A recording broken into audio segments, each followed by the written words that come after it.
Overnight, the global picture is being dominated by a rapid escalation in the Middle East, with growing spillovers into energy markets and the wider economy. The US and Israel continue strikes on Iran, and President Trump is warning a big wave of further attacks is coming soon. Reporting across multiple outlets indicates the conflict is widening beyond Iran itself, with Israel striking targets in Lebanon after Hezbollah rocket fire, and Iran targeting a British base on Cyprus. The BBC is carrying accounts from inside Iran of sustained explosions, while Al Jazeera and others report protests in parts of the region and beyond following the killing of Iran's supreme leader, Ayatollah Ali Khamenei. Separately, the BBC reports at least 169 people killed in a surprise attack in South Sudan, underlining a broader deterioration in security conditions in multiple regions. Markets are reacting most sharply through energy. The Financial Times reports gas prices have surged after Iranian attacks forced a shutdown of Qatari production, and Saudi Arabia also closed an oil refinery after a strike.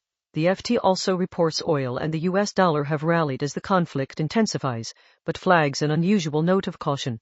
U.S. haven status is being questioned, with investors not moving into U.S. government bonds in the typical way during extreme uncertainty. For households and businesses globally, the key near-term variable is whether disruptions to oil and gas supply persist, and whether shipping and insurance costs rise. Artificial intelligence is also directly in the frame. The Conversation and Al Jazeera both report on controversy around the Pentagon's use of AI systems in connection with the Iran strikes, raising renewed questions about ethical AI guardrails when military imperatives dominate. The material development here is not just the technology itself, but the direction of policy.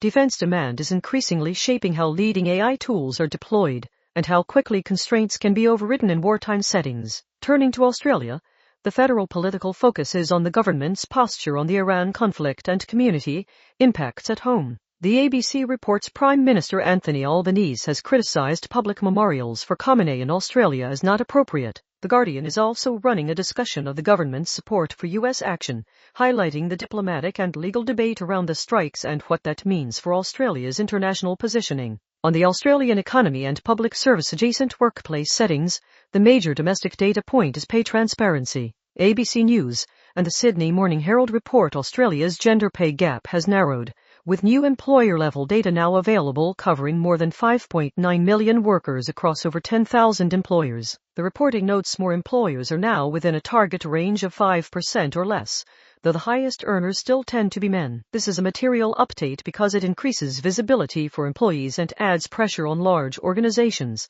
including government-linked employers, to explain persistent gaps. Cost of living risks are also back in focus via fuel. SBS reports petrol prices could rise in the short term as the war feeds into oil markets, with broader impacts depending on how long energy disruptions last and whether they flow through to transport and inflation expectations. In other notable developments, The Conversation reports the Senate censured Pauline Hanson over comments on Muslims, with Liberal Senator Paul Scar crossing the floor to support the censure, a significant parliamentary break in ranks. No specific material updates were provided in the supplied articles on the Australian share market this morning.